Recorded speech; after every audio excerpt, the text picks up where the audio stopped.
जैनियों ने आंदोलन किया दिल्ली में जाके, उनके पास बहुत पैसा है। वो गिर हिल्स जो है जी जी। वहाँ पर हिंदू समाज के साथ उनका टकराव हो रहा है। लेकिन झारखंड के मुख्यमंत्री जो आदिवासी मुख्यमंत्री कहे जाते हैं, वो अभी तक उनका कुछ टिप्पणी नहीं आता या आज मरांग बुरु पे यहाँ पर हुआ है, कल कहीं और पे होगा। ऐसे शंखनाद हो गया यहाँ से विरोध करने का, झारखंड बंद होगा। अभी हमारे साथ गीता श्री मैम जी हैं और उनसे भी हम बातचीत करेंगे पारसनाथ के मामले को लेकर। अभी इन लोग सभा किए थे और ये भी आए थे, गीता श्री दी भी आए थे पारसनाथ में। दीदी, क्या कुछ सभा में आज बैठक में नहीं, निर्णय लिया देखिए, गया? ये तो निर्णय यही लिया गया कि जिस तरह से जैन समुदाय अपनी जो शर्तें अपनी आस्था के लिए जो यहाँ पर थोप रहा है, अपनी शर्तों को केंद्र से और राज्य सरकार से मानने के लिए बाध्य कर रहा है। आखिर क्यों?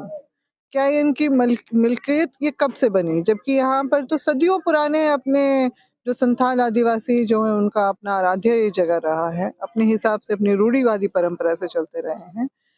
तो ठीक है, हम लोग आदिवासी समाज ने हमेशा दूसरों के लिए जगह दी है, मगर ये तो नहीं है ना, इसकी आपको जगह तो या आपको इसका अधिकार नहीं दिया है कि आप हमारे आस्था पे अतिक्रमण करें।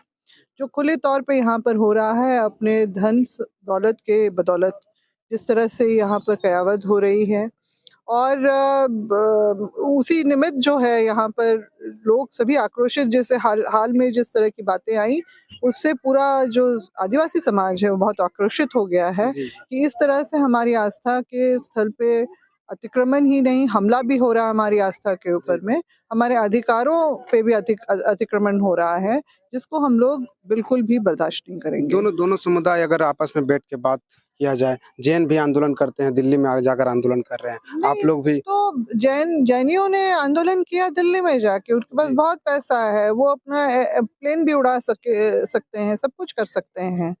वो एक और उदाहरण है गुजरात में भी वहाँ पर गिर हिल्स जो है वहाँ पर हिंदू समाज के साथ उनका टकराव हो रहा है। यहाँ पर जो आदिवासी समाज के साथ टकराव हो रहा है, तो कहीं ना कहीं इनको अपने पैसे का बहुत अहंकार हो गया है और ये इसके बलबूते पे ये चाह रहे हैं कि हम जहाँ जैसा चाहें हम पसर जाएं। और मतलब जबकि एक झारखंड ये एक 5वीं अनुसूची का राज्य है जो, और यहाँ पर हमारे विशेषाधिकार जो है वो मतलब उसका ख्याल रखना चाहिए। तो जबकि बिल्कुल इसके उल्टा हो रहा है और यहाँ पर जो फॉरेस्ट राइट एक्ट है जो उसका भी उल्लंघन हो रहा है यहाँ पर। और ये सब जो है हम लोग इसका विरोध करने के लिए यहाँ आए, तो यही हुआ कि हम लोग अपना आक्रोश रैली जो है रांची मोराबादी में 24 फरवरी को आयोजित किया जाएगा। इसमें झारखंड बंद करने का जो है, झारखंड बंद करने का आह्वान हुआ है।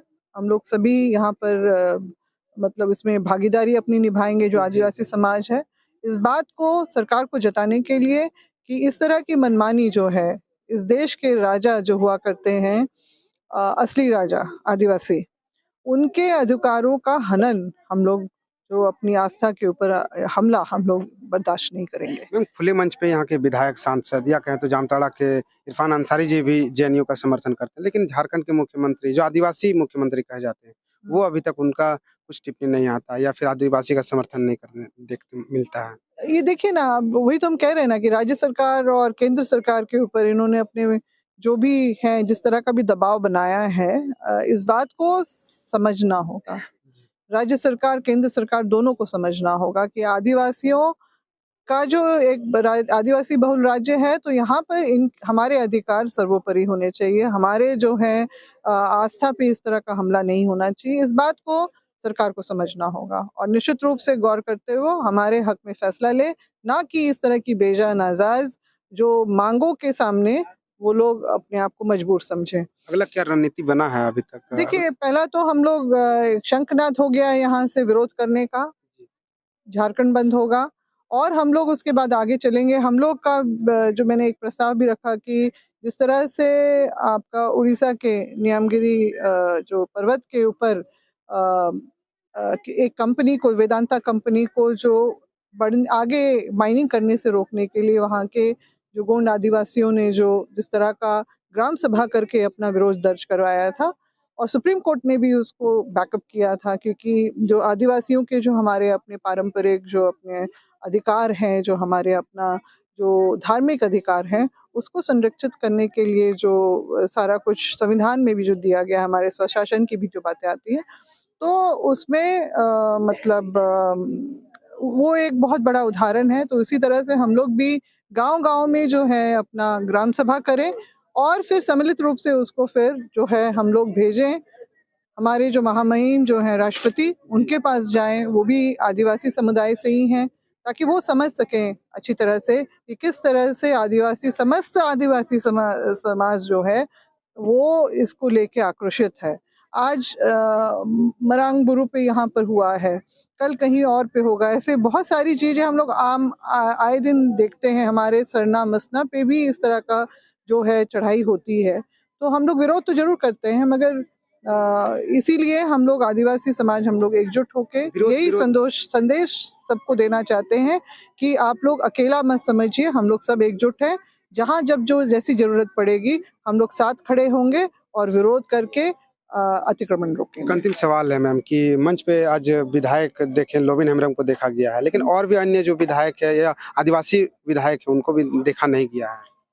ये देखिए अपनी-अपनी व्यक्तिगत सबकी सोच है और ये दुर्भाग्य है कि जो बाकी आदिवासी जो हमारे विधायक हैं, वो असंवेदनशील हो गए हमारे अपने मामलों को लेके।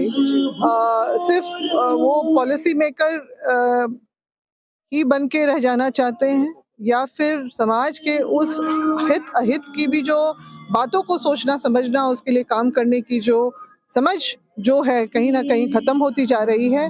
तो उनको ये समझना होगा कि जब समाज पे जो जिस समाज की बदौलत आप उस जगह पे पहुँचे, तो उसका हित-अहित सोचना आपका परम धर्म है। तो ये दुखद बात है, दुखद पहलू है और मेरे ख़्याल से अब जनता का आक्रोश जिस तरह से बढ़ रहा है, आने वाले वक़्त में उनको अपना भविष्य सोचना होगा, कैसा होगा? क्योंकि जब वो अब समाज के भविष्य और उसके हित-अहित के बारे में नहीं सोच पा रहे हैं, तो निश्चित रूप से समाज भी उनके विरुद्ध में फैसला ला सकता है।